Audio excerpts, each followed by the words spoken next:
I suppose you could call it the realm of my consciousness. I'm someone who no longer exists in the real world after all, as you well know. It's nothing. I still have enough strength to play the part of a good host. I've always hoped that I'd get the chance to talk to you like this, and now, the time has finally arrived.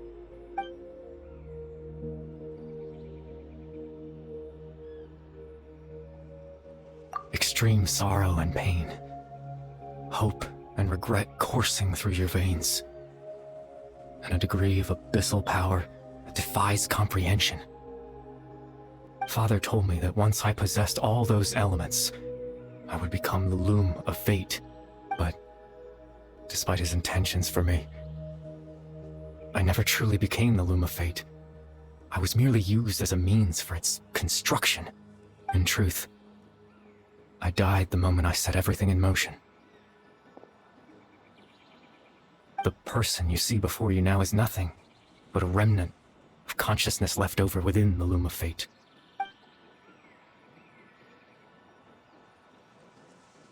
As for your question, the loom of fate is a device capable of weaving ley lines.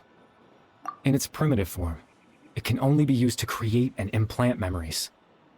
But as more of it is completed, its power becomes stronger and stronger, until finally, it has the power to weave real ley lines of its own.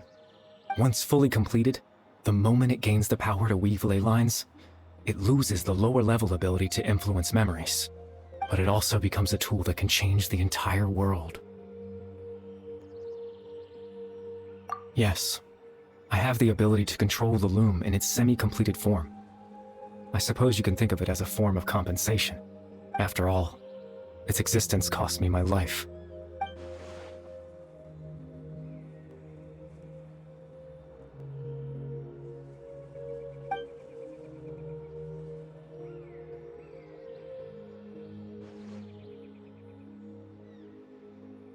Ah, that. I was wrong to implant those memories. I'm sorry I caused so much trouble. Not only for everyone in the village, but for you as well. I just wanted them to feel like I once existed in this world. As if I had a chance at life.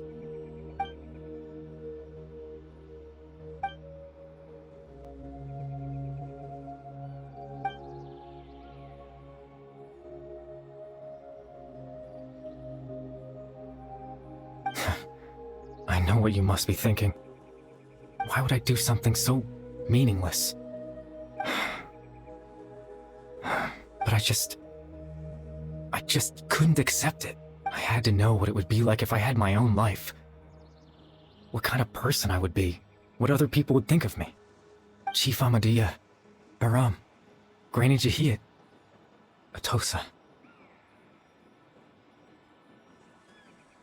What would it be like if I could live alongside them? No I was curious, so I selfishly tried to have my own life. Even if that meant piecing together the version of myself that could have been. One memory at a time. I know it sounds stupid. After all, my life ended a long time ago. Any chance at living was stripped away from me when I was 8 years old. My consciousness left to mature in an illusory world of nothingness. Even the form you see before you was nothing but an invention based on my father's appearance. An imagined version of what I would look like if I had the chance to grow up.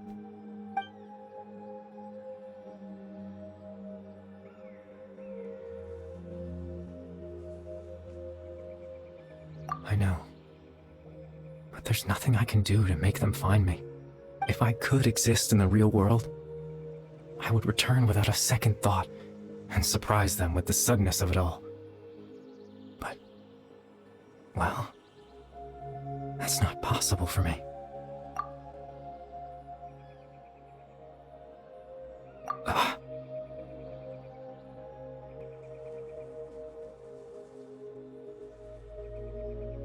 I know.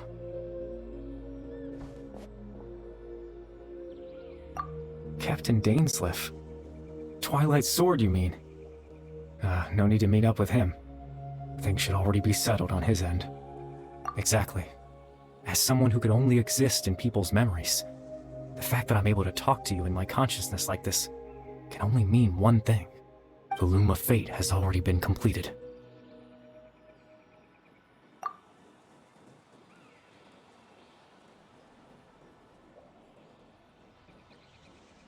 No need to worry about Captain Dainsleif. He's absolutely fine. The only reason he lost the eye was because I happened to guess exactly what he was planning. Captain Dainsleif has had the eye inside his body this whole time, hasn't he? His plan was to lure the Abyss Order to a false location, capitalizing on their pursuit of the eye in order to have the chance to confront the princess. He would then hand the eye to you and tell you to take it away from that location. That way, Captain Dainsleif could accomplish his own goal and ensure the safety of the eye all at once. A very thorough... That's right, because in his mind, he had given it to you already.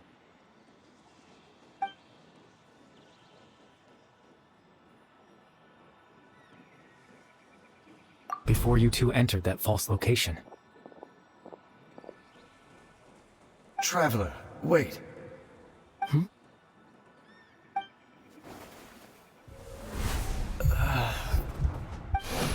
We've no time to lose. Let's head inside.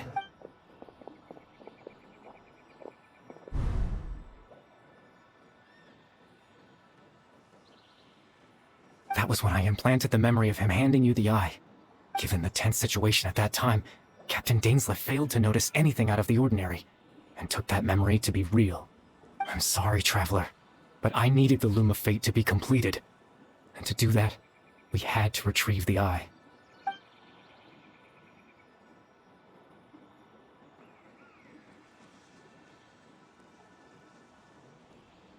I promise I'm not trying to conceal anything from you, but I truly have no idea what the princess is planning. Tevat's ley line system is deeply entrenched in the planet. Creating new ley lines can neither replace nor extend the ones that already exist.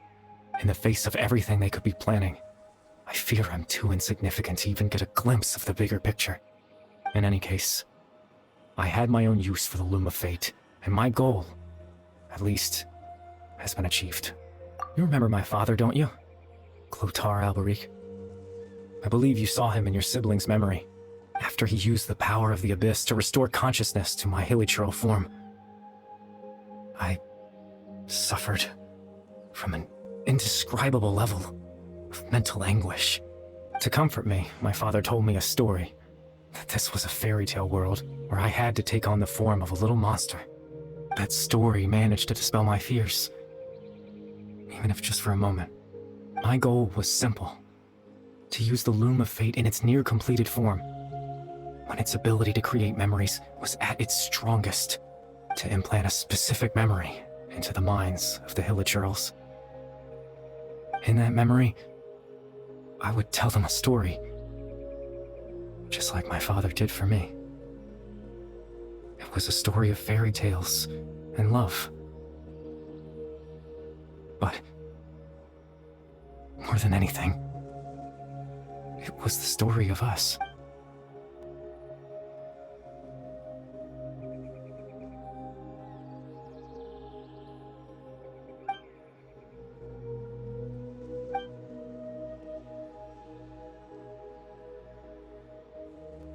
I can't change the world. Not when I lost the very right to exist within it. Implanting those memories, that was the most worthwhile thing I could offer. All that's left of my existence is a wisp of residual consciousness tied to the Loom of Fate. In truth, that trace of my consciousness should have dissipated long ago. My goal was the one thing that allowed me to hold on all this time. But now, the bedtime story is finished.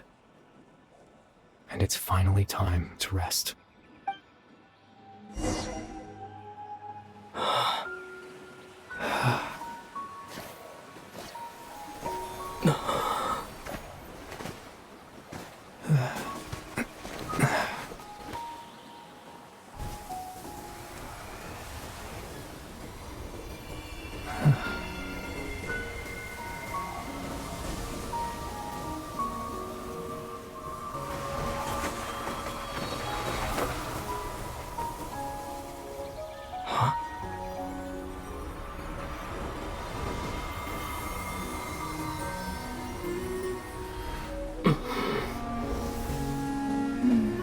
Looks like I was too late to see Kari Bear one last time.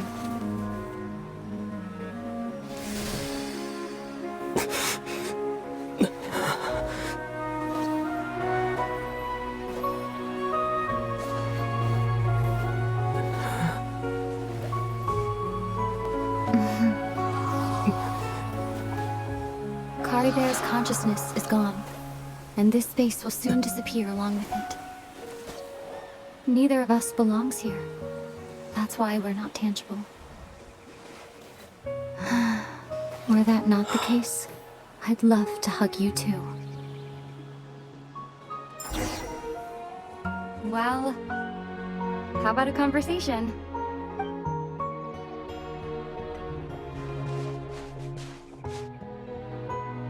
The chance to just stop and talk like this is certainly not easy to come by. Wouldn't you agree? That battle earlier was tough. The one against Dane, I mean. I didn't expect that after everything, he would still hesitate to raise his sword against me. Were it not for that, perhaps I'd still be no match for the Twilight Sword. Even after 500 years. The Loom of Fate, huh? I still haven't found a way to utilize it to its full potential. But there's still time before the heavenly principles awaken. Yes, for 500 years now, ever since the cataclysm in Conria, there's been no sign of activity. Not long ago, you witnessed the Hydro Archon destroy her divine throne. Yes, such a flagrant disregard for the rules, and still Celestia took no action. I suppose that's proof enough of the heavenly principles situation. However, the heavenly principles will awaken. We just don't know when that will be, or what might trigger it. You could say that. Just look at Kari Bear. He was so pure and single-minded. The space we now find ourselves is a perfect representation of who he was. Quiet and peaceful. Even as a hilly churl, seeing the terrible sight within the mirror wasn't enough to taint his spirit. He brought comfort to the people of this world, even though he was denied the very right to be a part of it. So ask yourself this. Who was it that deprived him of that right to exist? Of course, that's only one example. My feelings about the heavenly principles are too complicated to explain in just a few words.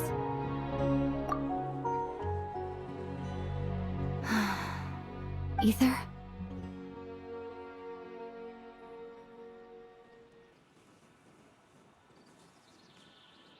You're the only one in this world who calls me that. There's so much I wanted to ask you, but for some reason, I'm not interested in asking those questions right now. There's just one thing I have to ask. One thing I could never understand. Why? Why can't we continue our journey together?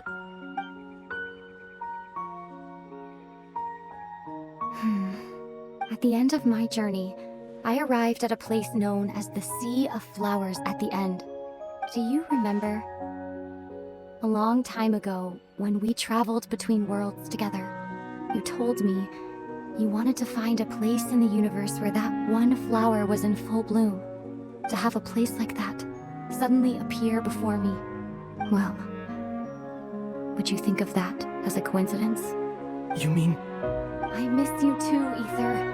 But as this war continues to rage, and as I continue to seek that final answer, I don't even know how to face myself sometimes, let alone my own brother. What's going on? This space has lost its tether. I doubt it'll be able to exist much longer. In fact, aside from our inability to physically interact with each other, there's something else you should know about this space. With Kari Bear gone, we won't be able to remember anything that happened here. Everything in this space will be wiped from existence, including all memory of our reunion. You're only telling me this now?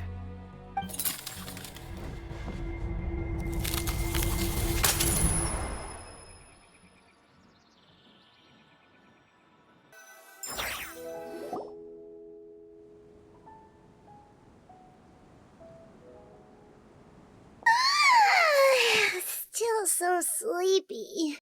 Paimon's head feels all fuzzy. Oh, Paimon woke up a little earlier than you, so Paimon will fill you in. The villagers said that they saw us sleeping near the village yesterday. They couldn't wake us up no matter how hard they tried, so they decided to just bring us back here. Oh, and Dane came by just now. It looked like he was injured. He didn't say anything, though. Just made sure that you were all right and left. Kinda seemed like he had a lot on his mind, but that's Dane for ya. Let's think for a second.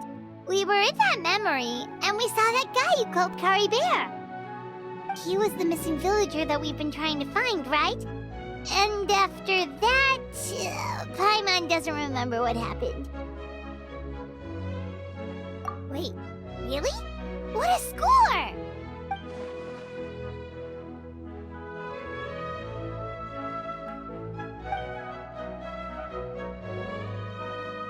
Well, what happened after that?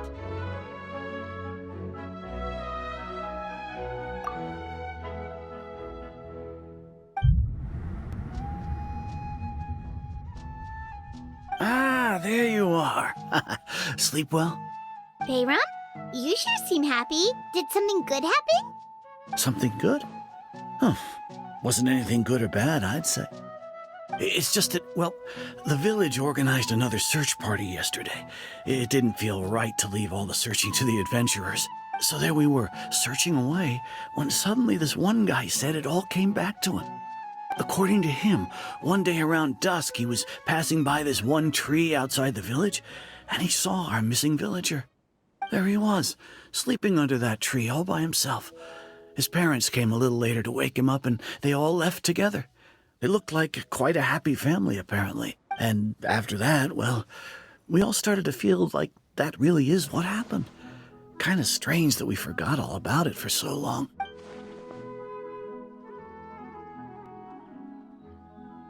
Oh, and we also remembered his name, Kari Bear. Now, that's not a name you hear every day. Would have been helpful if we remembered it sooner. Well, I hope he's happy wherever he is, and we're all relieved now that we know what happened. Seems like everyone thinks Kari Bear left the village. That's probably for the best. At least they have some sort of explanation now. Paimon wonders how Atosa's doing. Maybe we should go check on her. If she hasn't remembered like everyone else, we can tell her what happened. Paimon didn't see her in the village just now, so she's probably...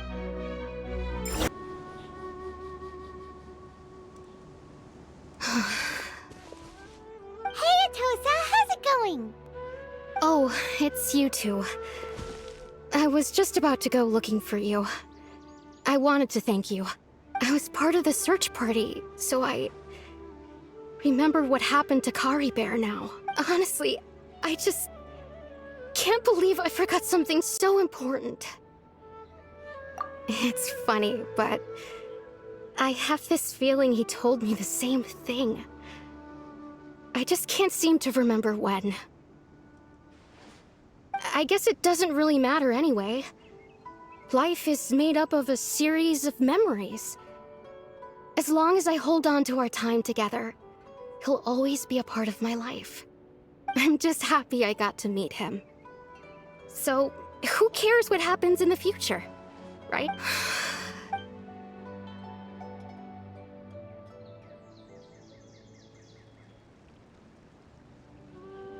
Okay, I'll admit, I'm just putting on a brave face. I was dumped, wasn't I? Otherwise, why would he just leave like that without saying goodbye? You don't need to comfort me. I'll be okay. It's just like Kari Bear said. It's the things we overcome that make life more precious. And you know, if he has a heart, maybe he'll come back and see me one day. Anyway, thanks for all your hard work, you two. I promised I'd help Granny Jahiet with something, so I should head back. Goodbye! Well, that should be it, right? Everyone's lives can go back to normal now. Oh, right! Weren't you about to tell Paimon what happened after your conversation with Kari Bear?